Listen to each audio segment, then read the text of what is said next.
Okay, I believe we can slowly start. I hope that everyone hear me well. So welcome to our talk.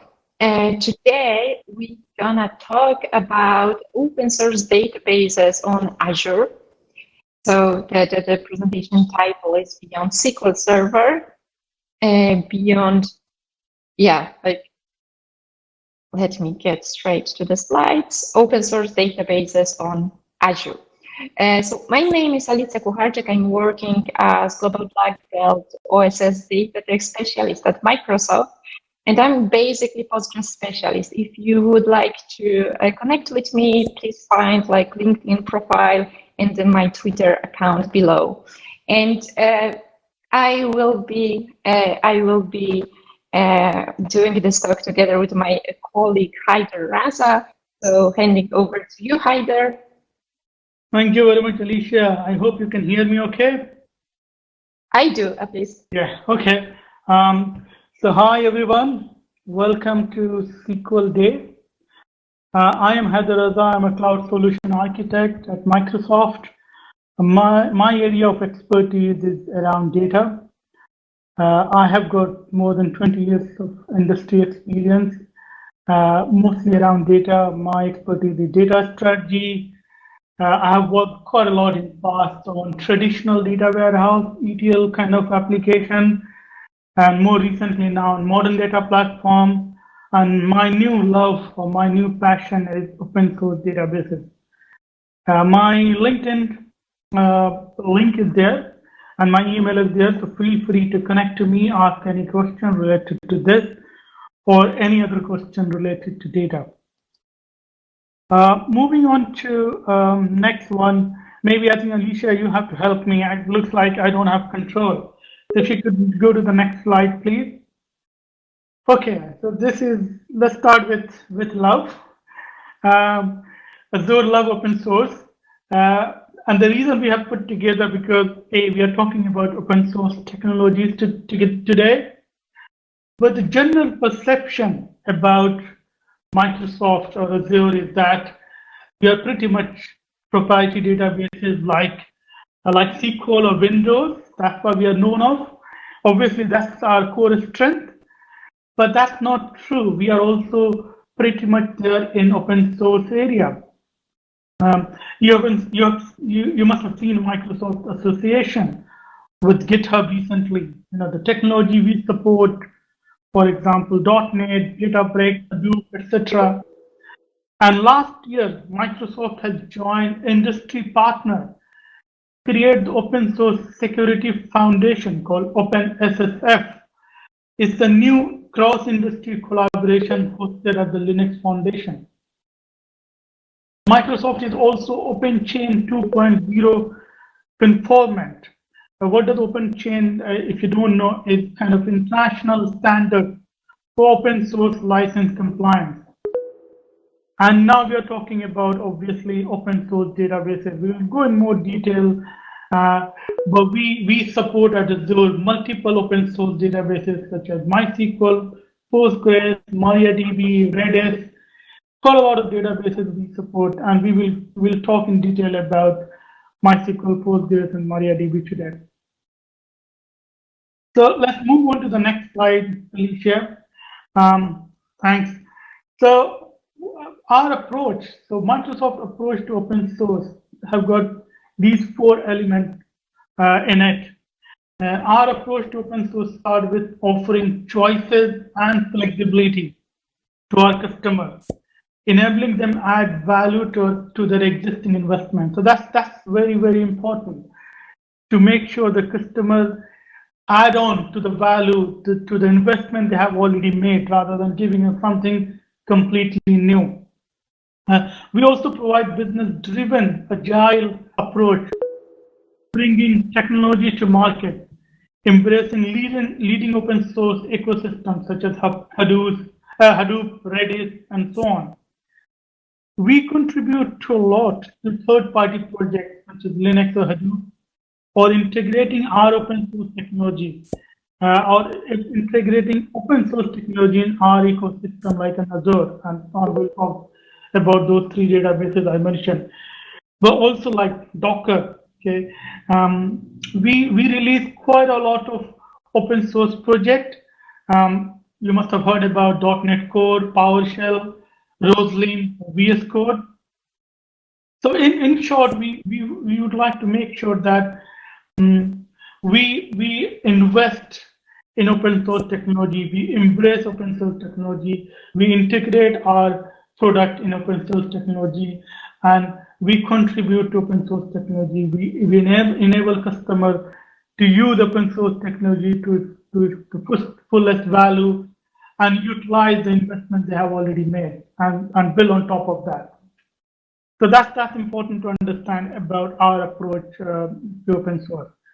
Moving on to the next slide, please. So this is core. Now we are going to talk about databases on Azure. So Azure offers a differentiated portfolio of managed databases. So all these databases you see on screen, they're all our PaaS services. They're managed databases to serve application of all types. And as we know, multiple customers depend on their industry they operate in, depend on the customer they focus on. They have a different need, and that's the reason we can't just offer one database for them. We offer multiple databases that cater to their need, and this is all about choices for customer to use the right databases for their application. We have proprietary databases like SQL, we all know. We have open source databases. We have relational databases. We have NoSQL databases like Cosmos DB. So there are lots of database offering we provide to customer, and these are all fully managed cloud-based database. Provide limitless scale, low latency, access to rich data, and advanced data protection. And I'll go in more detail later on what does it mean. But these are all built in to these databases. So regardless of language or framework, they're always up to date. So customer don't have to worry about patching, upgrade, infrastructure, or security. Security is a key. I will touch upon shortly on that. So these are the things which are already built in. And this enables customers to be more productive and build application faster, while still preserving the flexibility to use your favorite database of choice. And that's why we've seen lots of customers who have built mission critical application on MySQL or Postgres or MariaDB. They don't want to move to another database, but they would still want to use the benefit of Azure, benefit of cloud. And this is where we are offering to cater to those customers. So moving on, so next slide. So Azure Database for MySQL, Postgres, and MariaDB demonstrate our commitment to open source technology. Okay, and today topic is about these three. But as I mentioned earlier, there are other databases as well, like Redis Cache, Cosmos DB. Feel free to have a look at them, or reach out to Alicia or me if you need if you need more information. But our focus is these three databases. Let's move on to the next slide, please. So what do we support? Okay, so we at Microsoft, and this is very important to note down, we at Microsoft are not forking out open source offerings like many others. Okay, and what does it mean? That we provide managed service for community version of these databases. So we use the community version. We don't make any changes to the data. And the benefit is that customers should have no concern about application compatibility when moving from either on-prem, IaaS, or another cloud.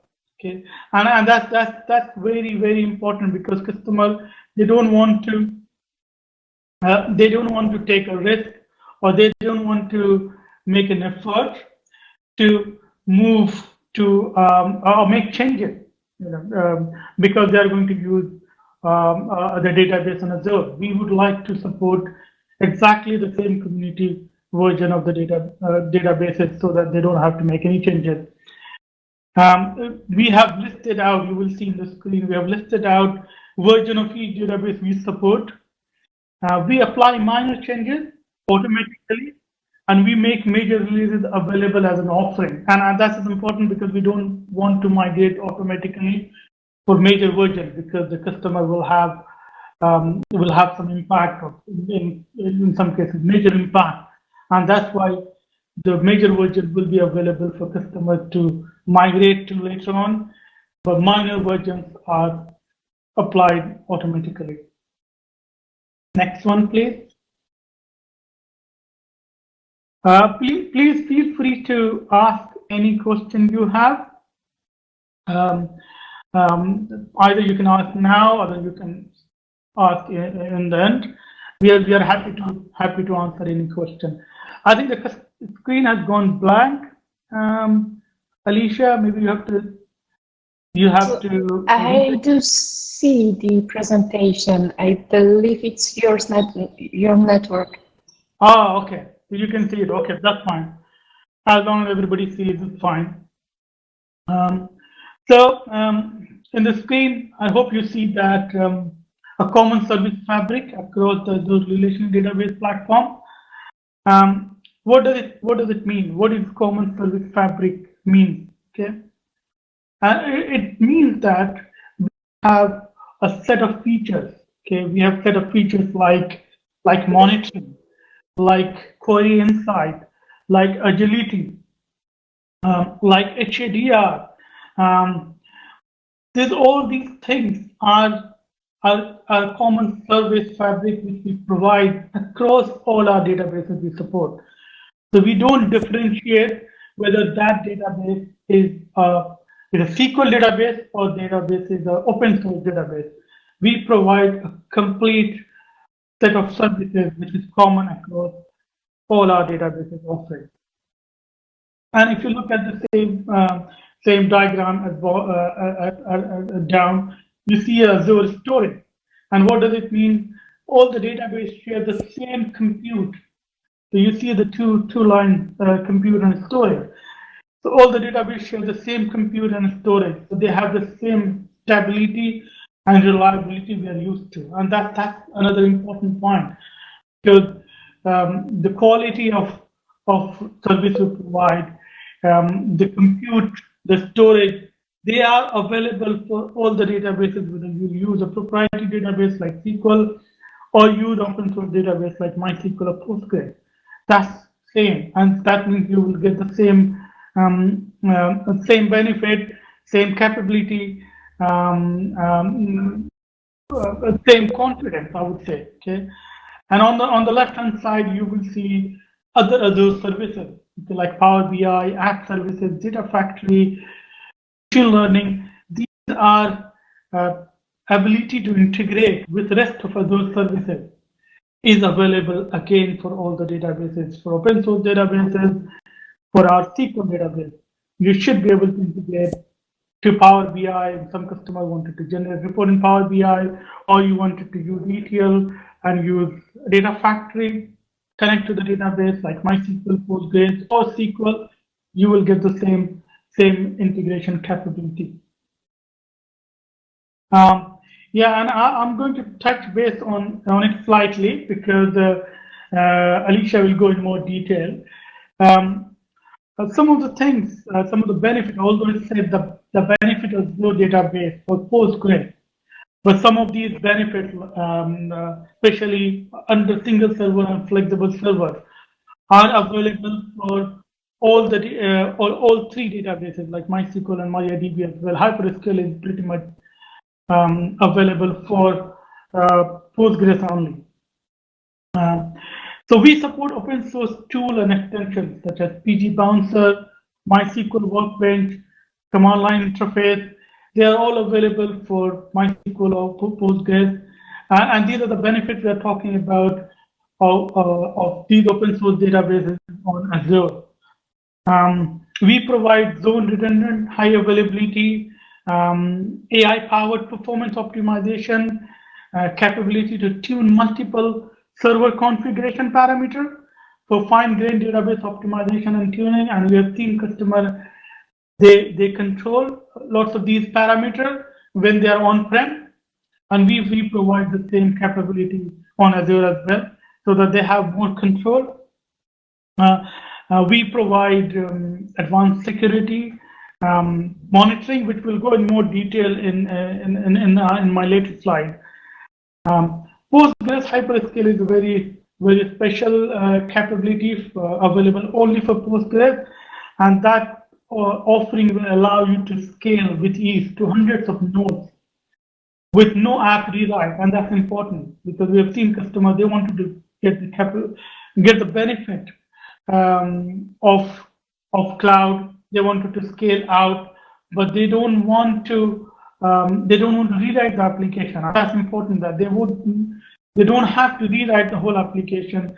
They can save time by running transaction analytics in one database and avoid the cost of manual sharding. And that's hyperscale. We'll go in more detail later on. So that's a very high level benefit.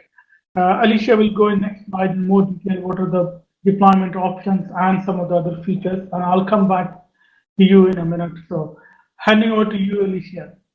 Thank you, Haider. So basically on Azure, if it comes to Postgres, you've got 4 deployment options, which is pretty a lot.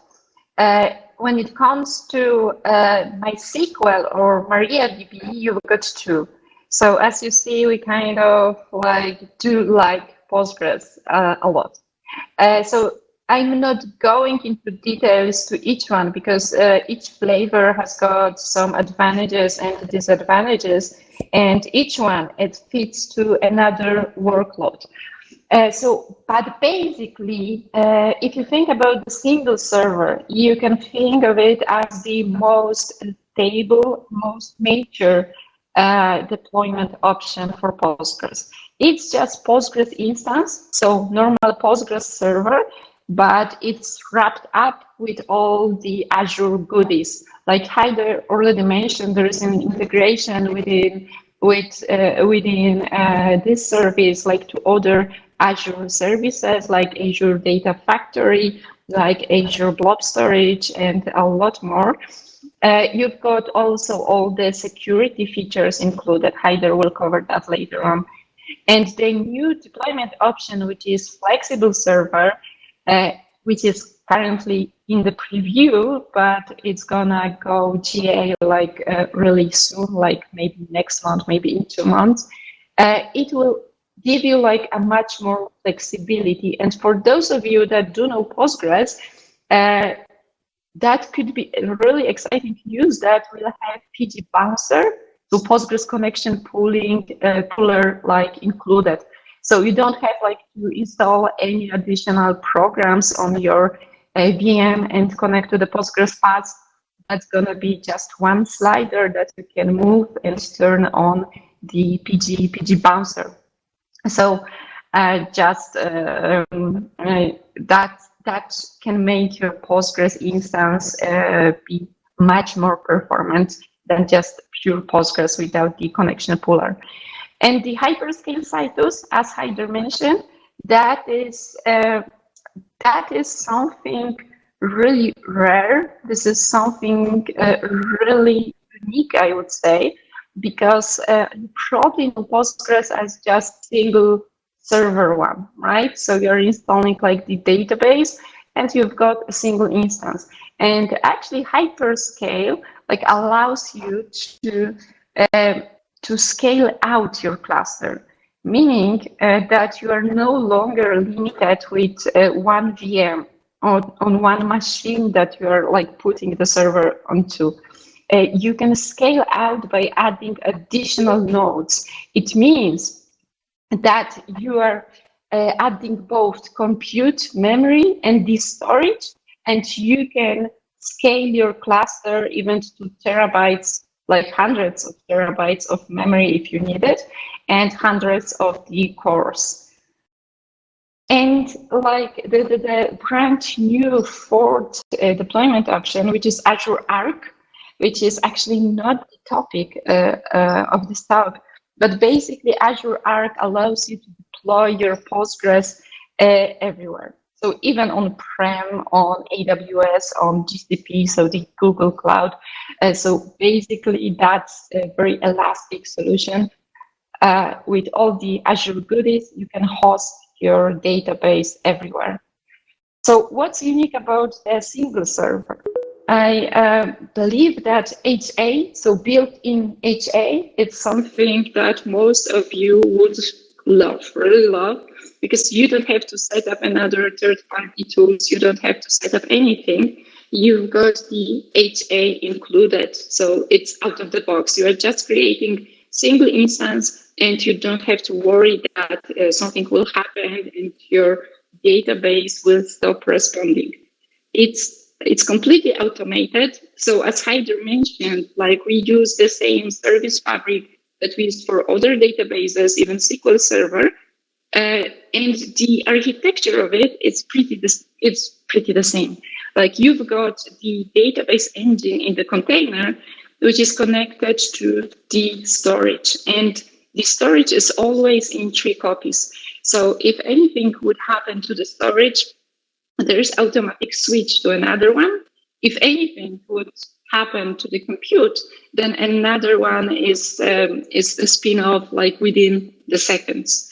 And your application doesn't need even to know about that because application is using DNS. So all the whole operation is actually happening underneath, so in the cluster itself. So you don't have to change the connection string. Connection string remain the same, but but you've got the new container hosting the database engine.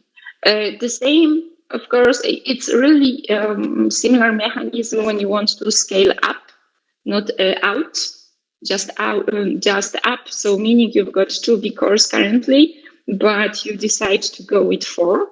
So you are like adding 2 cores, and that we call scale up.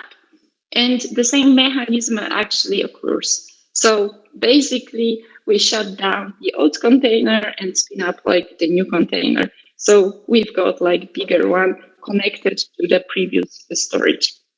And of course, like the whole scaling story is completely automated also.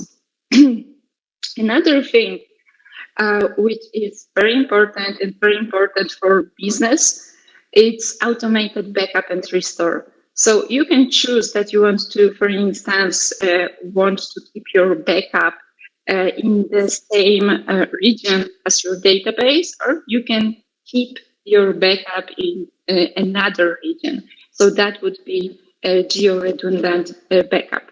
And the restore is also automated. You can do restore using just one button and pick up the time to which you want to go back. So to which you want to restore your database.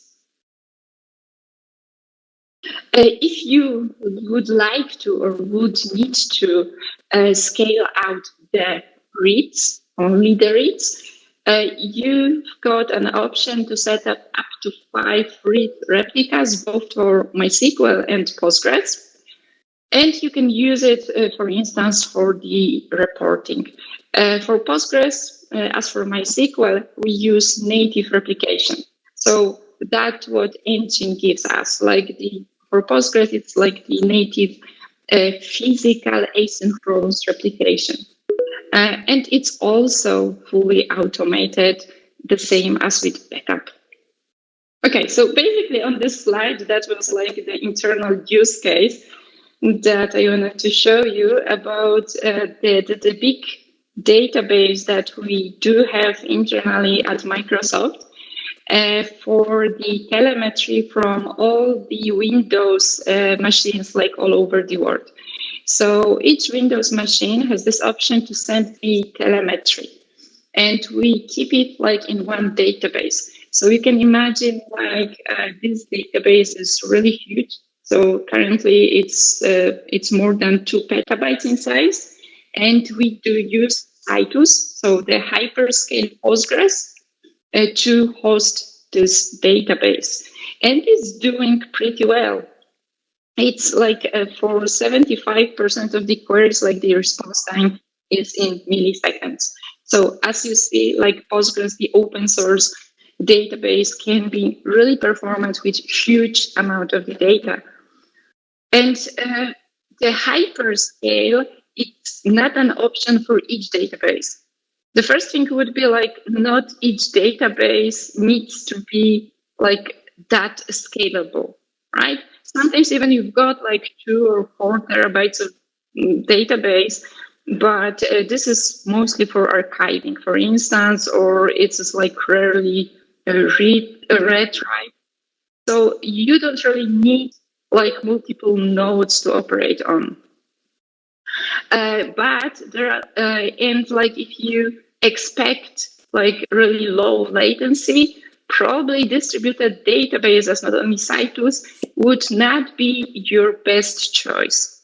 But there are multiple use cases where Citus fits really well. And that is, as I said, what we are using. So for the IoT, right? So real-time analytics, when you've got like thousands or billions of devices and they are sending a lot of the data and you need to do like kind of analytics on top of that, then absolutely the Citus would be great for your solution. The other use case would be multi-tenant application. So kind of, if you've got, for instance, database where you can distinguish like separate users and most of the query even has got like complex transactions, but they do have like in the workloads the concrete user ID, then it's also like where Citus does a great job. So not for each use case, but really for a lot of them. So how that's the simplest architecture you can imagine for the Citus cluster. So you've got one coordinator node and 1 to 100 of nodes, how many you need. Your application is connecting always to coordinator node, at least on Azure. And you don't need to care that you've got like 5 or 100 nodes underneath in your cluster, because you are connecting to just one Postgres. You don't need to change the application to be able like to leverage like all the compute power that you've got in your cluster. You are just connecting to one coordinator node. And this coordinator node does keep metadata. So coordinator node will know to which node redirect the query or how to split the query to make use of this compute that it has on the worker or data nodes. And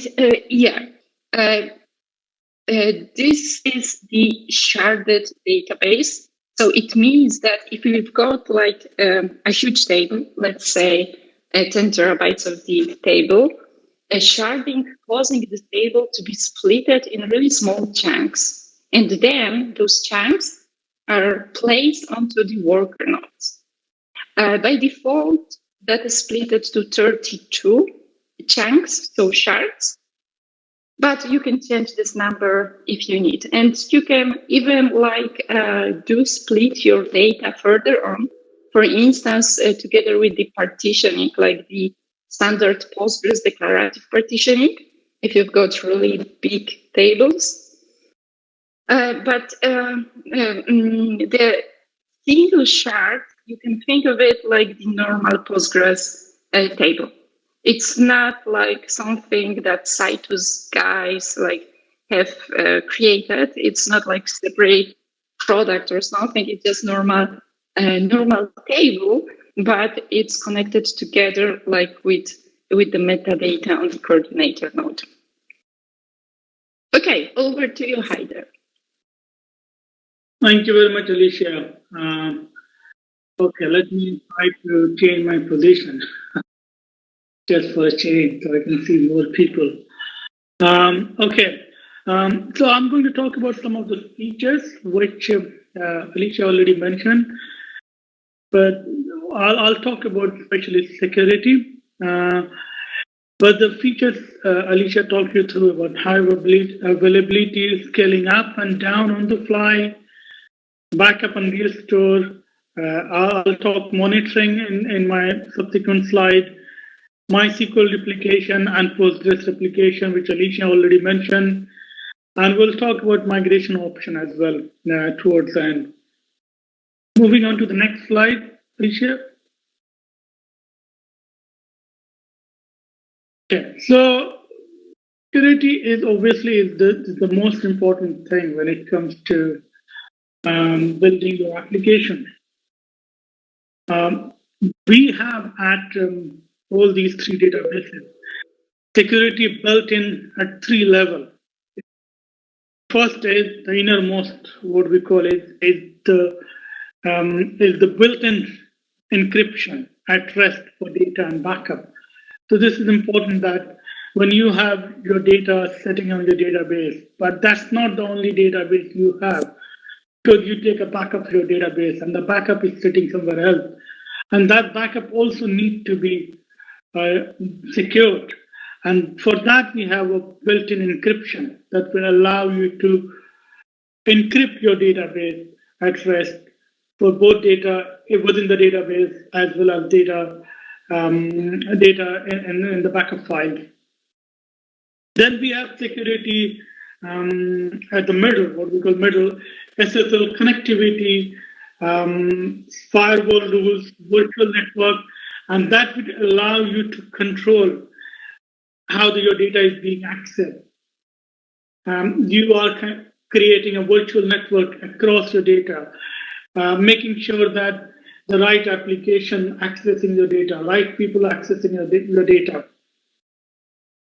So that's crucial. And some of the features, which is like private endpoint, which is available for MySQL and majority of our databases. And that will allow you to have a private endpoint. What does it mean? That the data or your database will not be accessible outside your network, for example, from internet.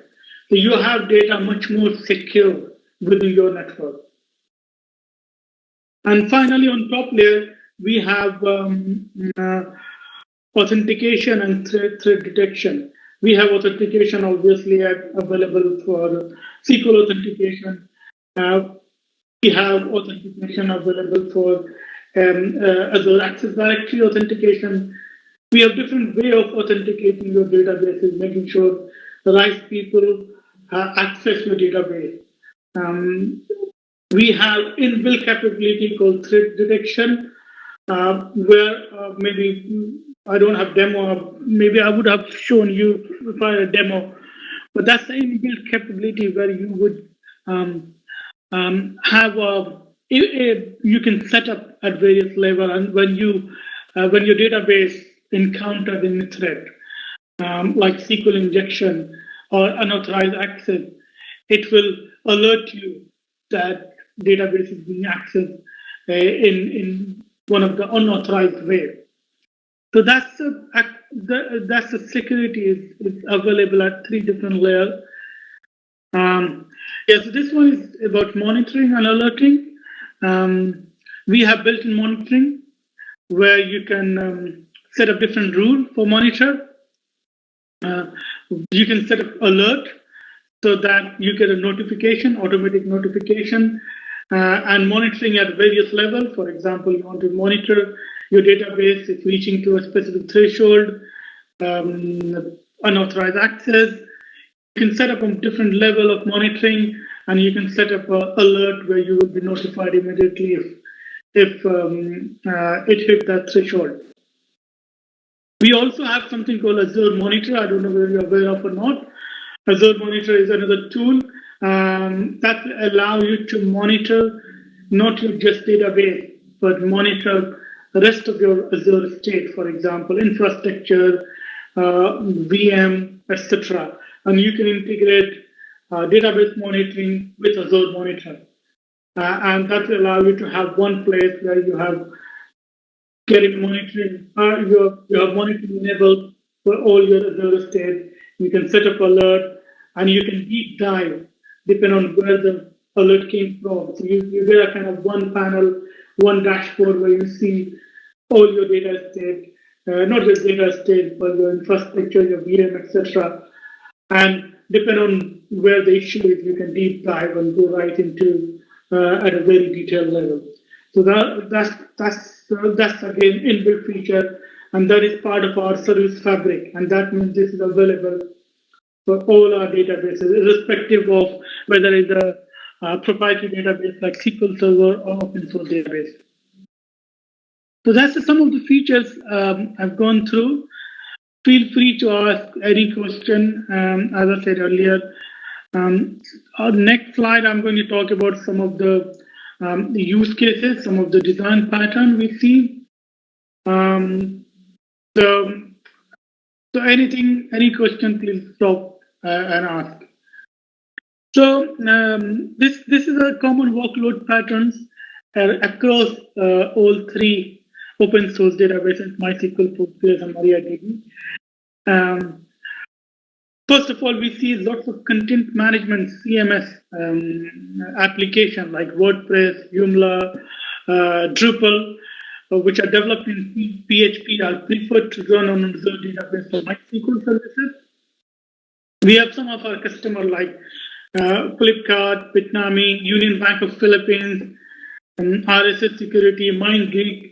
They are using my Azure Database for MySQL for their CMS application. In terms of technology like Java, PHP-based web application, we have seen across customers that mostly they are using MySQL database engine for that. Lots of gaming workload, they prefer MySQL database engine for performance, scale, and availability. We have seen lots of universities, education institution, or educational apps. They are using MySQL database quite a lot. We have seen some customers who have been migrated from MySQL database running on-prem to our Azure services, Azure PaaS services. These are some of the workload patterns for a common workload pattern for MySQL database. We've seen that microservice-based architecture, which are designed for new greenfield application or as part of app modernization effort, is common successful pattern observed with Azure database for MySQL service. The microservice-based design architecture allow customers to leverage read replica to offload reporting or read-only service connection directly to the read replica, and where data latency on read replica is acceptable. So Alicia talked earlier about creating multiple read replica for MySQL database or Postgres database, and we have seen some customers, especially for microservice-based architecture, they are using these capabilities to have a read replica available either close to the customer or either direct a specific application like read-only workload, read-only connection going directly to the read-only application, read-only replica rather than the master one. We have also seen in lots of analytics use cases, they are using a metadata store. So they use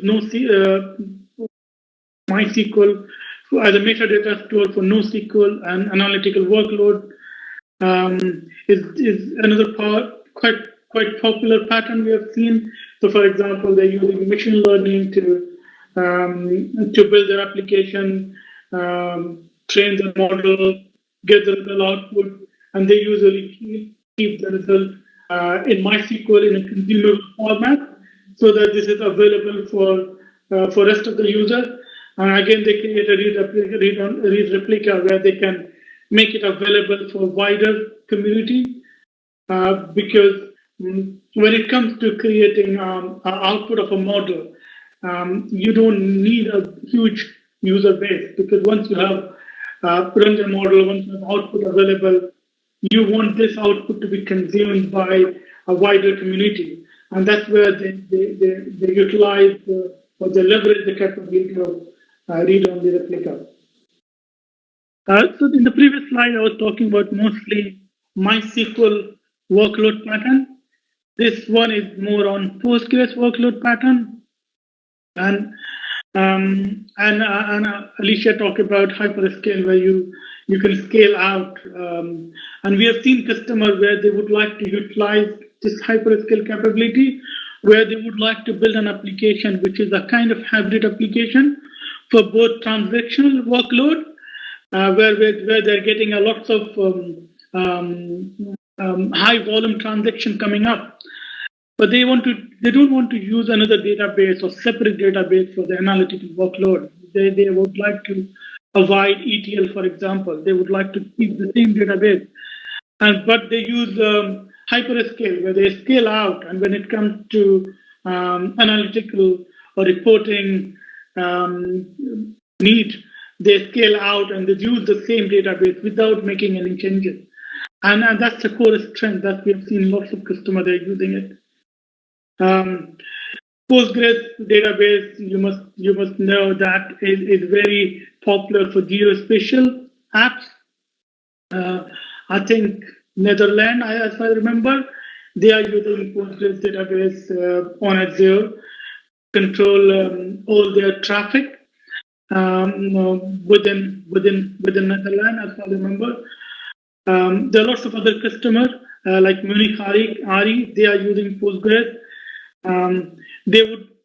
Another use case is a time series relational data they wanted to use in Postgres database, and we have seen many customers over a period of time. They would like to move their Oracle workload to Postgres, and the reason is obviously the hyperscale is one capability, but also Postgres provide a capability which is very close to PL/SQL. So we have PGPL/SQL in Postgres.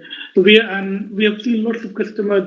They are either want to save the cost of or licensing cost, because obviously it's very expensive. But also some of the customers, they would like to have the capability to integrate with rest of those services.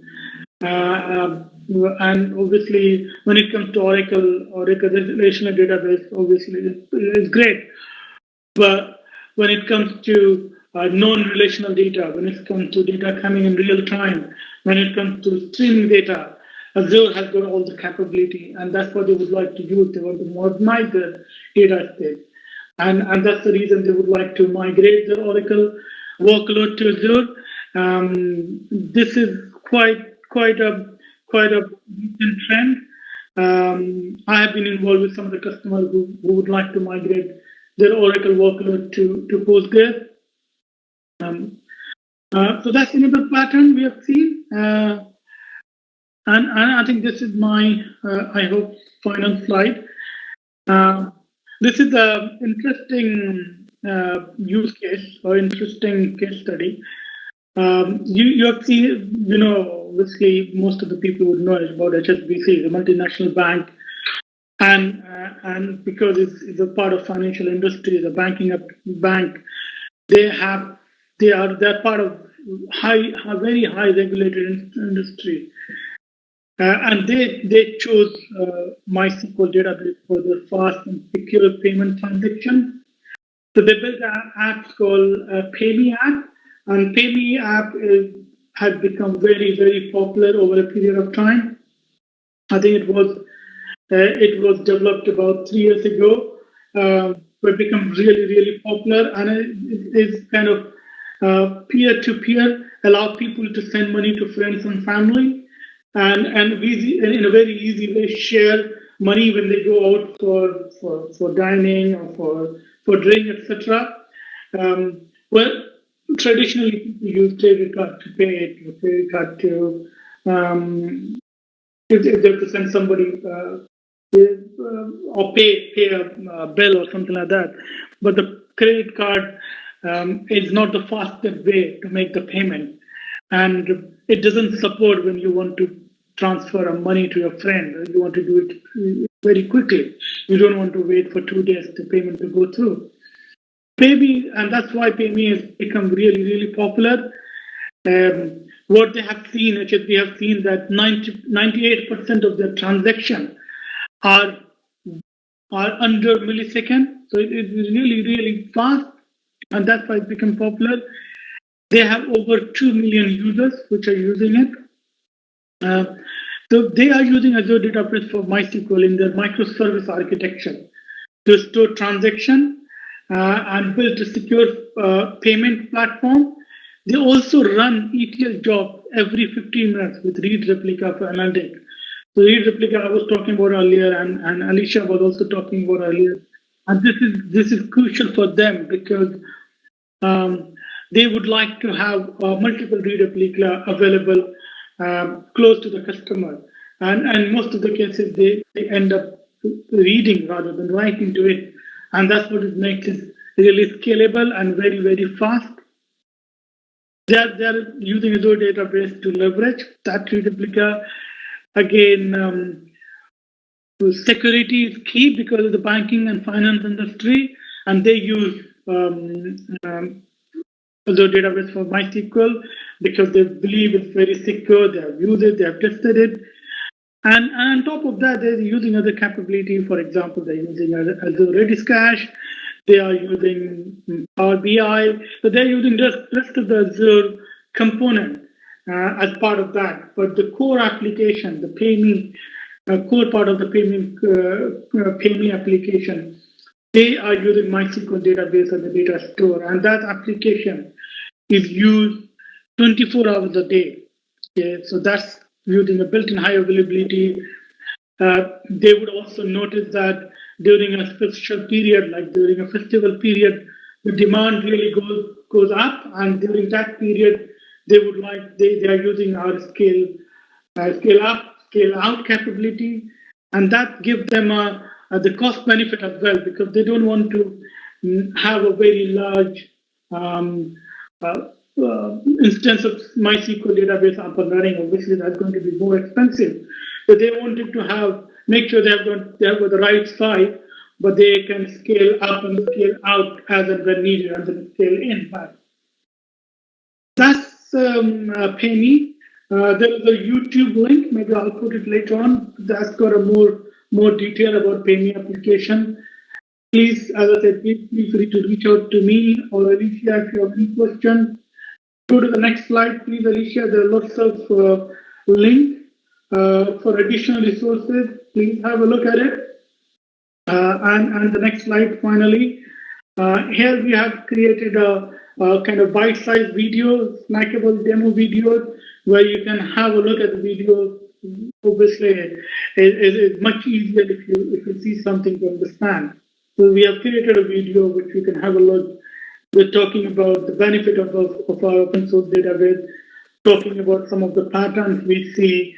So please have a look. We've also got a migration. How do you migrate these databases from on-prem or from other cloud service provider to Azure? So that's all the information available. So that's pretty much me. I will stop here. I think we have reached to the end of the hour.